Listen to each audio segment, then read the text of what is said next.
A man used a blowtorch to melt the ice on his roof, and surprise, his house caught fire. Cracker Barrel Restaurant Corporation orders the employees traveling for work to only eat at Cracker Barrel restaurants. And a woman caused some major car accidents after moving a traffic mirror in order to get better feng shui. These are the weird stories on Weird AF News, the only daily weird news podcast recorded by a comedian inside a closet. I got some funny stories for you and maybe some jokes. We'll see.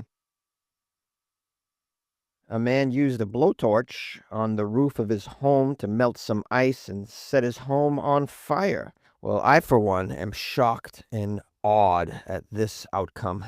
Well, not that shocked and awed. I mean, he was using a blowtorch on his own home to melt some ice. By the way, Darwin called, wants his flamethrower back.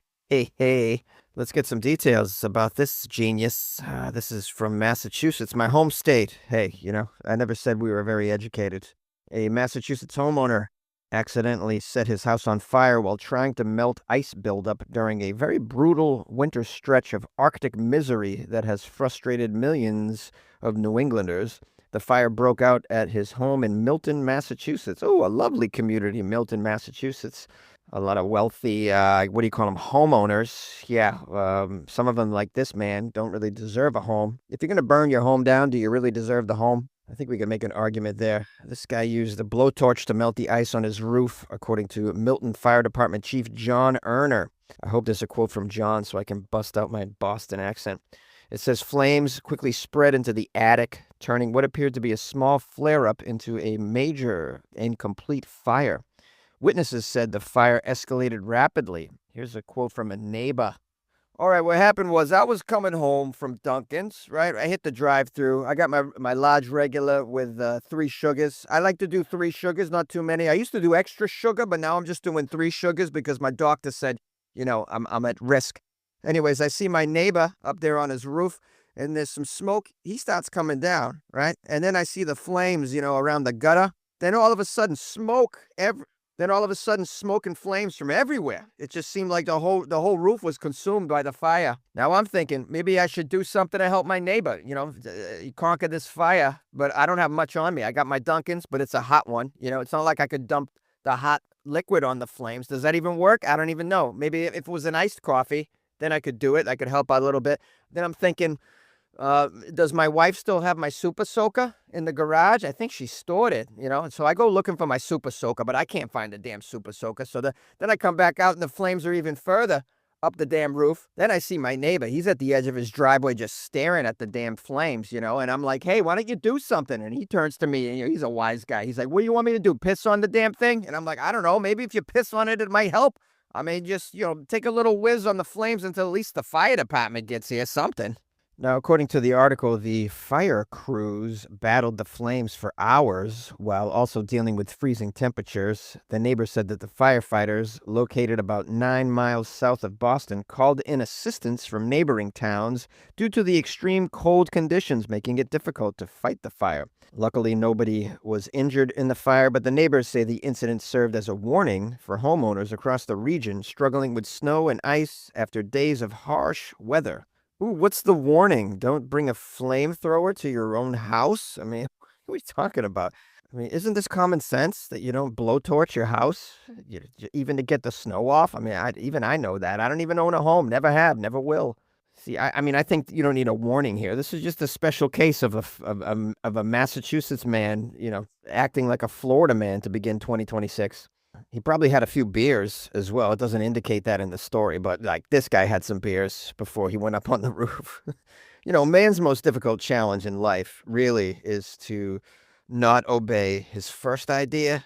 Just stop and consider a second idea before you act.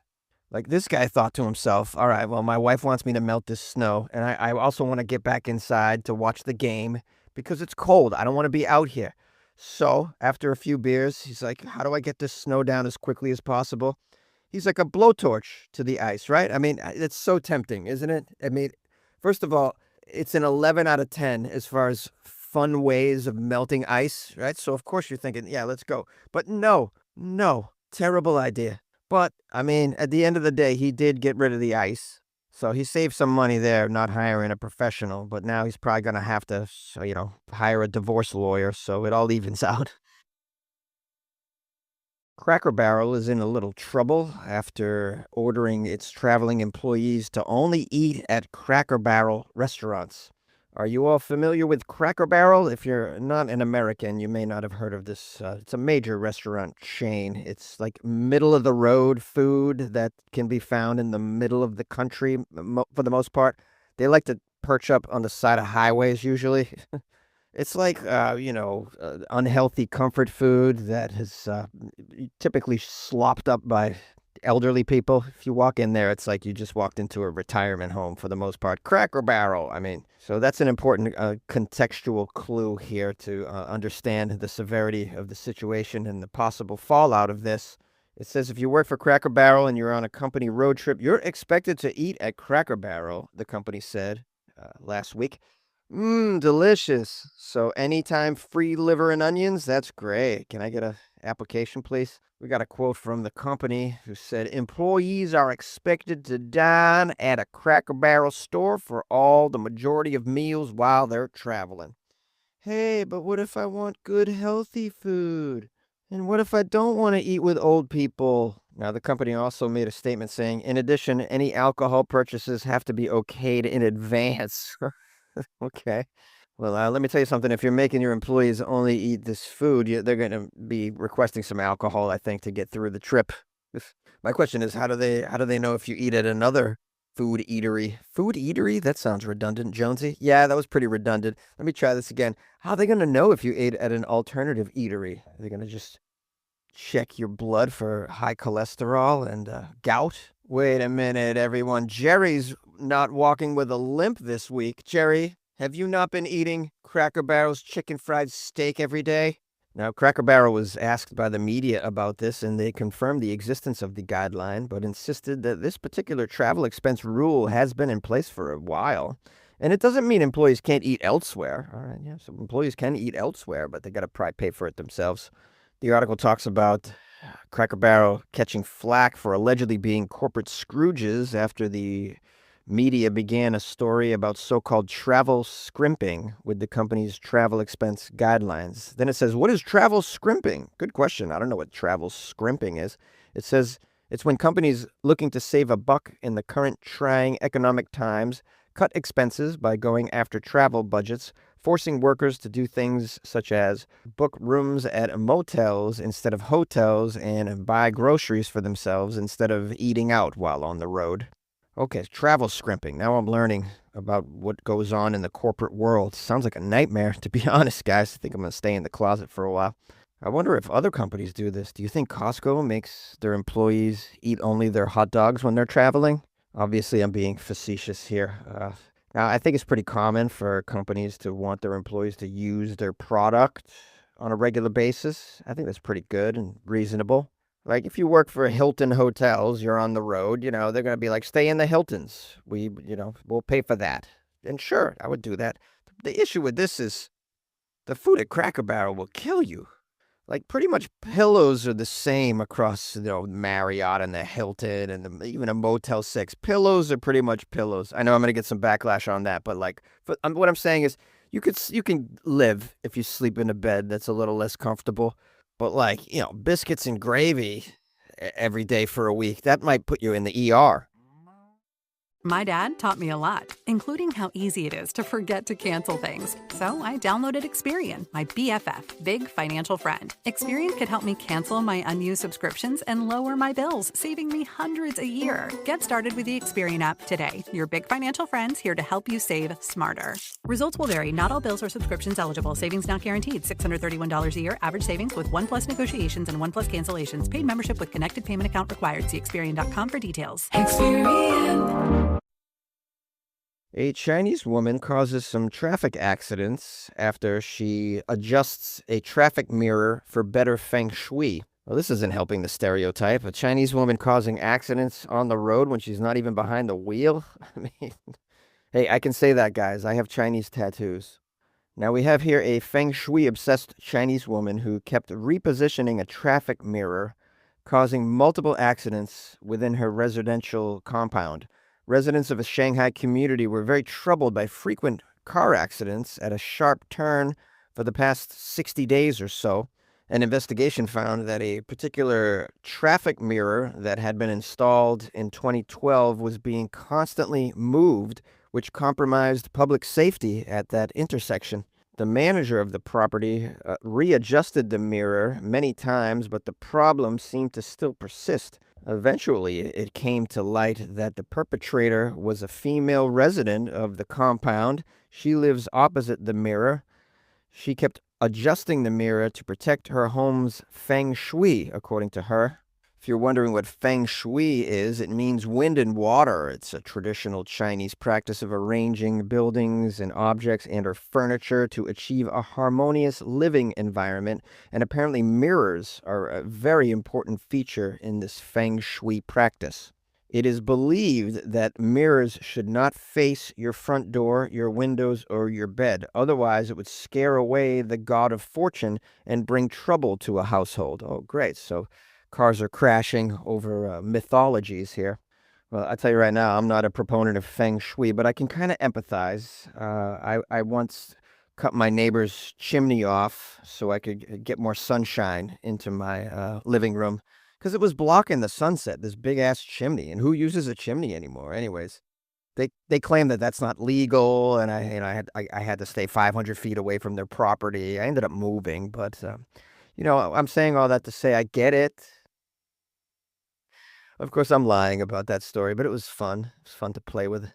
Now, back to the article. We have the woman's husband. His name is Luo. He told Shanghai media that his wife had suffered, quote, bad luck and health recently and invited a feng shui master to check out their home. The master concluded that the traffic mirror was to blame. That's what you get. Hire a superstitious warlock charlatan, and now you're in some legal troubles, guys. Let's keep reading and find out if this woman is going to go to jail. Maybe she can consult a sorcerer on how to set up her jail cell to be more feng shui. Now, there's another statement from Luo here. He says, this is the husband. He said he felt the mirror was like a, quote, demon-revealing mirror, an item in Chinese mythology that could reveal the true identity of a demon disguised as a human. He said, quote, we are no demons. We are not happy having a demon-revealing mirror pointing at us.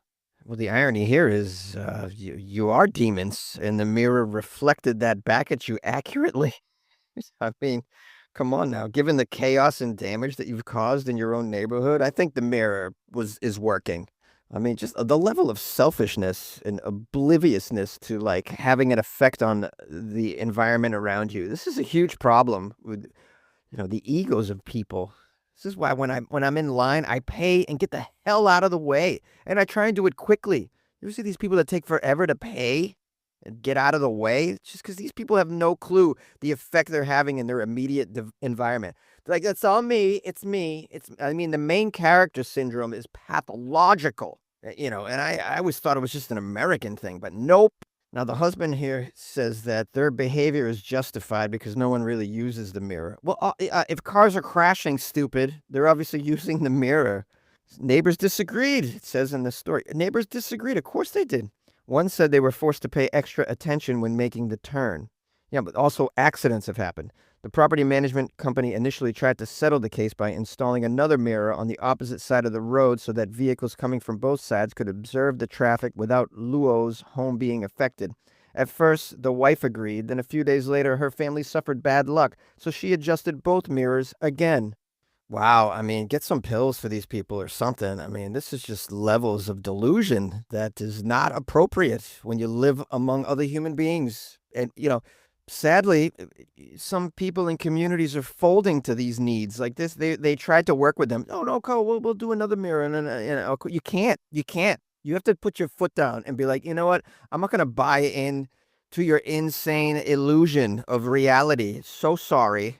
This is it's an epidemic of this, and there's no time for it. There's no time for it. I had patience a while ago, but no longer. The earth is on fire right now. Everything is crumbling around us. I got no time for this. Do you? Do you have time to show empathy for people who are walking around with a messed up idea of what reality is? I can't entertain your bent worldview right now. Have you seen the price of oranges? I mean, there's no time. It's like arranging the deck chairs on the Titanic. If you think like reading a book makes you gay, it's like that. Like, who's got time for this? To even entertain this, and then make changes in the community to support such a whacked worldview? I mean, it's just rent is due, man. Rent is due. All right, I don't know. I don't know what triggered me to go on that rant, but I don't know. Maybe it's necessary in 2026. I don't know. The neighborhood committee that manages this community invited the police to educate Lou and his wife. Yeah, I would be calling the police day one. Maybe not day one. Day one is like I knock on your door and I say, hey, stop moving the mirrors, you weirdo. And then if you do it again, I go to your door again and I say, move the mirror again and I'm going to light your car on fire. And then I call the police. That's a reasonable response right now. It says here the property manager also sealed the position of the mirror with cement. Yeah, there you go. Seal it with cement. The police told them their behavior may constitute a criminal offense, which carries the possibility of imprisonment. Exactly. They warned them that they could be held responsible for traffic accidents caused by them moving the mirrors. Although they protected their own feng shui, they compromised the safety of other people. Did they protect their feng shui at the end of the day? It sounds like they brought bad energy into their life anyway. They could have done nothing, and it would have been better feng shui probably. Granted, I don't know much about feng shui, but I do know that, like, demon mirrors are a thing that you make up when you're a phony charlatan trying to sucker some poor old people. All these patients complaining they can't get their medicines. Insurers and PBMs are often owned by the same giant company, so middlemen, like me, decide what medicines you can get and how much you pay. But don't worry, if your prescription gets denied, we know another one that works for us. I mean, you. Washington should stop PBMs and insurers from driving up drug costs. Learn more at phrma.org/insurer costs. Paid for by Pharma. It's last call for football on FanDuel, with one last round of rewards every day through Super Bowl 60. One last week for one more chance. Visit the FanDuel app all week long for limited time boost every day until football runs out. FanDuel, official partner of Super Bowl 60. New customers bet $5 and get $200 in bonus bets if you win. 21 plus and present in select states. First online real money wager only. $5 deposit required. Bonus issued as non-withdrawable bonus bets which expire 7 days after receipt. Restrictions apply. See full terms at FanDuel.com/sportsbook. Gambling problem? Call 1-800-GAMBLER or visit rg-help.com. Hello, my friends and loyal listeners. Thank you for spending some time with your buddy Jonesy and the Weird AF News podcast. Appreciate you. I'll keep this outro brief so you can get back to your life. Hopefully it's a good one, filled with no mirror demons. Yeah. If you happen to own a mirror demon, I'd love to see it. Take a video. I want to see the mirror demons. My email's funnyjones@gmail.com. Also, my Instagram's @funnyjones. You can drop a DM in there. Say hello. If you want to support the show, go to weirdafnews.com, where you can join my Patreon or buy a coffee. And I'm always appreciative of if you leave me a review on one of these platforms. They're very helpful. I get some bad reviews here and there, so anything positive is pretty good. You can give 5 stars typically. I'm okay with 3. I don't ask for much. 3 stars. I think it's pretty reasonable. That's probably what this podcast is at the end of the day. I mean, I got no illusions here. All right. I know what the feng shui is in my closet here. All right. I'm not breaking records. Feng shui in my closet. Is that even a thing? Anyway, good luck with your life, man. I'll see you.